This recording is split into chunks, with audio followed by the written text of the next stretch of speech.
बिस्मिल्लाहिर्रहमानिर्रहीम। अस्सलामु अलैकुम दोस्तों, नई वीडियो में खुश आमदीद। दोस्तों, कतर ने कमाल कर दिया। पहला छक्का फुटबॉल वर्ल्ड कप के आगाज ने पूरे मगरिब में आग लगा दी। 60 गैर मुस्लिमों ने इस्लाम कबूल कर लिया, जबकि कतर के बायकाट की मुहिम क्यों शुरू कर दी गई है। वीडियो की तफसील में जाने से पहले आप देख रहे हैं हकीकत की दुनिया डॉक्टर अली के साथ। हमारा चैनल सब्सक्राइब करके घंटी के निशान को दबाना मत भूलिएगा। इस वीडियो को ज्यादा से ज्यादा फेसबुक, व्हाट्सएप और सोशल मीडिया पर शेयर जरूर करें।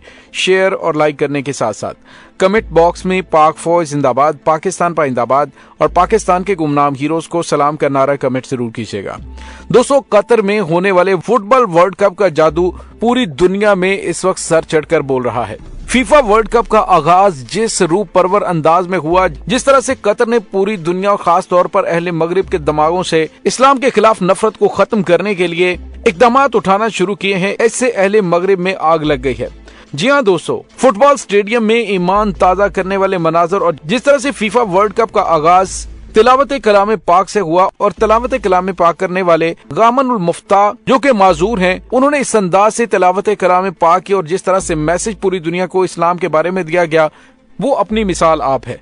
दोस्तों, तारीख में पहली बार नाच गाने की बजाय कुरानी आयात की तिलावत से वर्ल्ड कप का आगाज हुआ और इस वक्त जब यूरोप के अक्सर लोग LGBT तहरीक की सरगर्मियों पर कतर में पाबंदी आयद किए जाने पर उनके हुकूक की बात की जा रही है, वहीं कतर ने एक माजूर कारी से इफ्तिताह करवाकर पूरी दुनिया के माजूर अफराद के हौसले बुलंद करके अपनी तरजीहात की वजाहत कर दी है। दूसरी जानिब आपको ये भी बताते चलें कि वर्ल्ड कप के दौरान दुनिया भर से आए हुए शायकीन को इस्लामी तालीमात से रोशनास करवाने की दावत और तबलीग का खुसूसी एहतमाम भी किया गया है। तमाम स्टेडियम्स में वजू खाने और नमाज पढ़ने के लिए मुसल्ले बनाए गए और स्टेडियम में मैचेस के दौरान शराब बेचने और पीने पर पाबंदी आयद की गई है। इस वर्ल्ड कप में यूरोपीय ममालिक और NGOs के शदीद दबाव के बावजूद कतरी हुकूमत ने हम जिन्स परस्तों को छूट देने से इनकार किया और दुनिया भर से यह मुतालबा किया कि उनकी दीनी और सकाफती इक़दार का एहतराम किया जाए। कतरी अवाम दीगर खलीजी ममालिक की अवाम की बनस्बत मसला फलस्तीन के लिए ज्यादा वालहाना लगाव रखते हैं, इसीलिए वर्ल्ड कप के दौरान कतरी झंडों के साथ फलस्तीनी झंडे भी बड़ी तादाद में दिखाई दे रहे हैं और फलस्तीन के साथ खुलकर इजहार यकजहती किया जा रहा है।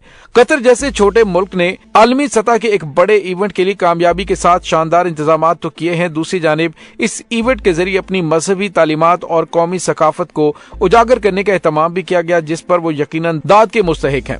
दोस्तों, दूसरी जानिब आपको ये बताते चलें कि इस वक्त कतर ने दावत तबलीग के लिए 2000 के करीब मुकामी और बैनुल-अक़वामी शोहरत याफ्ता उलमा इकराम को दावत तबलीग के लिए बुलाया है, जो मुख्तलिफ जुबानों में दावत तबलीग का फरीजा सरंजाम देंगे। मुल्क भर की मसाजिद में दिलकश आवाज वाले मुअज्जिन मुकर्रर कर दिए गए हैं और तमाम मसाजिद को इस्लामी मरकज की तर्ज पर पेश किया जाएगा, जहां किसी भी वक्त कोई भी आकर मालूमात ले सकेगा। मुल्क भर में कुरानी आयात, अहादीस और तारीख इस्लामी को नुमायां करके फ्लैक्स और बिल बोर्ड्स लगाए गए हैं।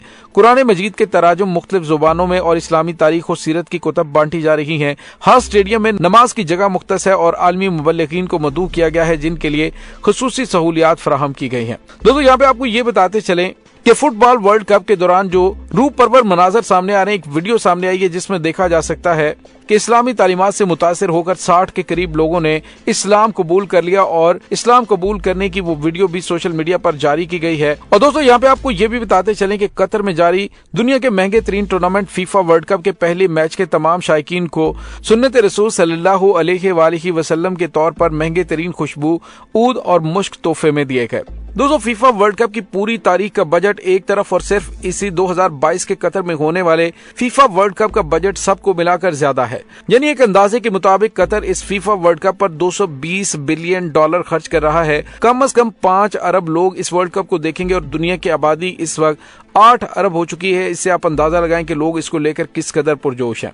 सिर्फ यही नहीं, कतर के हुकाम के मुताबिक 29 अयाम के दौरान कम से कम 1 मिलियन लोग कतर का दौरा करेंगे और अब अंदाजा लगाएं कि जिस मुल्क में महज 1 माह के लिए 1 मिलियन लोग सियाहती दौरा करें, उसकी मईशत कहां जंप कर सकती है। इस वर्ल्ड कप का आगाज हो चुका है। इस मेगा इवेंट में स्टेडियम के अंदर शराब की इजाजत नहीं दी गई। इस फैसले ने सबको हैरान कर दिया, बल्कि यूं कह लें कि सब सीख पा हो चुके हैं। एक तरह का शोर मचा हुआ है, चीखो पुकार आहो बुका हो रही है। पूरा यूरोप चीख रहा है कि ये कैसे हो सकता है, कतर कैसे शराब पर पाबंदी आयद कर सकता है। हमारी आजादी के खिलाफ ऐसा हम नहीं होने देंगे। ये सरासर ज्यादती है।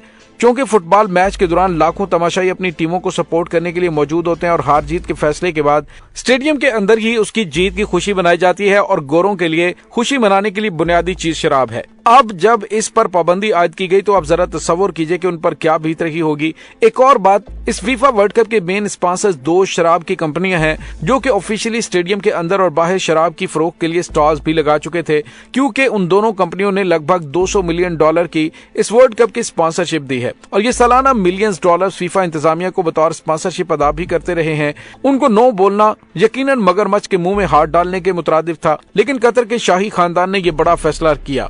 बरतानवी अखबार द टाइम्स ने लिखा कि यह फैसला अमीर शेख तमीम बिन हमद सानी के खानदान की मुदाखलत के बाद किया गया। 2 सितंबर में ऑर्गेनाइजेशन कमेटी के चीफ एग्जीक्यूटिव नासर उल खतर ने कहा था कि बियर की दस्तयाबी इन गैर मुनसिफाना तनकीदों में से एक थी जिसका कतर को सामना करना पड़ा। फीफा हर साल शराब की इन 2 कंपनियों के स्पॉन्सरशिप के मुआहदे से मिलियंस डॉलर कमाता है और ये वाहिद बियर है जो स्टेडियम के अंदर लाए गए स्टॉल पर दस्तयाब होती है। बहरहाल अब जब शराब और दीगर कवानीन से मुतालिक कतरी हुकाम ने अपना फैसला सुना दिया है तो उसके बाद अब दुनिया को न सिर्फ ये तस्लीम करना पड़ा है बल्कि इस्लामी तालीमात पूरी दुनिया तक पहुंचाई जा रही हैं। दोस्तों यहाँ पे आपको ये बताते चलें कि कतर में सिर्फ फुटबॉल टूर्नामेंट नहीं करवाया जा रहा बल्कि दावत तबलीग भी जारी है।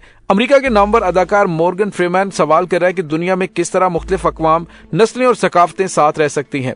और दोस्तों यहाँ पे आपको ये बताते चलें कि कतर की जानिब से सरकारी तौर पे कहा गया है कि 28 दिन के खेल के लिए हम कतरी अपना मजहब तब्दील नहीं कर सकते। कतर तमाम अक़वाम आलम को अपनी सरजमीन पर खुशामदीद कहता है, लेकिन सब पर लाजिम है कि वो हमारे मजहब इस्लाम और मुल्की और शरई कवानीन का एहतराम करें। कतर हर लिहाज से खुद मुख्तार मुल्क है। आलमी फुटबॉल कप में ना तो हम अपने मुल्क में हम जिस परस्तों की परचम लहराई की इजाजत दे सकते हैं और न ही शायकीन को गैर मुनासिब लिबास पहनने और सरेआम शराब नोशी की इजाजत दे सकते हैं, क्योंकि ये तमाम चीजें हमारे मजहब इस्लाम और हमारे मुल्की कवानीन के मुनाफी हैं। और दोस्तों दूसरी जानिब आपको ये भी बताते चलें कि कतर में फुटबॉल के आलमी तंजीम के सदर गियानी इन्फेंटिनो ने कतर पर इंसानी हुकूक के हवाले से होने वाली तनकीद पर मगरिब पर मुनाफिकत का इल्जाम लगा दिया। उन्होंने कहा कि फुटबॉल का ये आलमी मेला कतर में इंतहाई कामयाब होगा। उन्होंने कहा मगरिब और खास तौर पर यूरोपीय ममालिक की जानिब से बहुत कुछ कहा जा रहा है। उन्होंने कहा मैं खुद एक यूरोपियों और दूसरों को इखलाकियात का लेक्चर देने से कबल हमने 3000 साल में दुनिया में जो कुछ भी किया, क्या उस पर हमें माफी मांगनी चाहिए। उन्होंने कहा कि मैं कतर पर होने वाली तनकीद समझने से कासिर हूँ। उन्होंने कहा हम सबको खुद को तालीम देने की जरूरत है। बहुत सी चीजें परफेक्ट नहीं है, तब्दीलियों में वक्त लगता है। यकतरफा तौर पर दिया जाने वाला इखलाकी सबक सिर्फ और सिर्फ मुनाफिकत है। उन्होंने कहा कि हैरत है कि 2016 के बाद यहाँ जो तब्दीलियां हुई हैं वो किसी को नजर क्यों नहीं आ रही। गियानी इन्फेंटिनो ने कहा कि एक ऐसा फैसला जो 12 साल कबल हुआ था उस पर तनकीद बर्दाश्त करना आसान नहीं है। कतर में होने वाला वर्ल्ड कप अब तक का बेहतरीन टूर्नामेंट होगा। और इसके साथ ही उन्होंने कहा कि मैं कतर का दिफा नहीं कर रहा, ये काम वो खुद कर सकते हैं। मैं फुटबॉल का दिफा कर रहा हूँ। कतर ने फुटबॉल के हवाले से बहुत काम किया और मुझे लगता है कि बहुत सारी दीगर चीजों में भी कतर आगे बढ़ा है। फीफा के सदर का कहना था कि मैं कोई कतरी, अरब या फिर अफ्रीकी नहीं, ताहम इस हवाले से आज मैं शदीद जज्बात रखता हूँ। मैं खुद को एक कतरी महसूस करता हूँ और एक अरब और अफ्रीकी महसूस करता हूँ, क्योंकि मुझे मालूम है कि किसी दूसरे मुल्क में नस्ली बुनियादों पर तफरीक और तंज का निशाना बनना कैसा होता है। तो दोस्तों दूसरे लफ्जों में आप यूं कहिए कि बहुत बड़ी बड़ी तब्दीलियां आना शुरू हो चुकी है।